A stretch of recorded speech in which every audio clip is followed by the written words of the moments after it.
মালয়েশিয়ায় বাংলাদেশি যারা আছেন শ্রমিক, সবাই না, অনেকের আচার আচরণে ব্যবহারে এই দেশে বাংলাদেশিদের অনেক ক্ষতি হয়।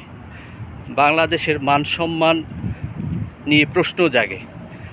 আপনারা জানেন যে রোজার সময় ইফতারি নিয়ে বাংলাদেশিদের আচরণে তারা ক্ষুব্ধ হয়ে তারা বিভিন্ন মাধ্যমে এই প্রচারগুলো করছে। ফেসবুক, টিকটক, ইউটিউব থেকে শুরু করে সব জায়গায় এই প্রচারগুলো করেছে।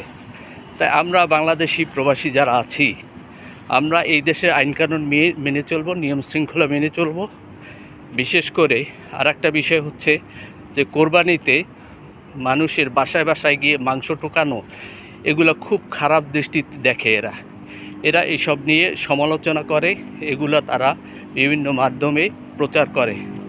এতে আবার দেশের ভাবমূর্তি নষ্ট হয়, এতে আবার দেশের মানুষ ছোট হয়ে যায়, অন্য যারা আছে তারা ছোট হয়ে যায়।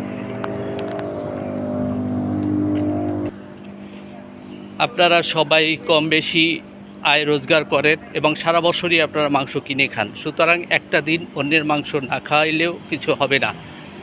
আর এই কাজগুলো সবাই করে না, কিছু সংখ্যক মানুষ করে, কিন্তু বদনাম হয় পুরো দেশের, জাতির এবং অন্য যারা আছে সকলের। তাই আমরা এই কাজ থেকে বিরত থাকব।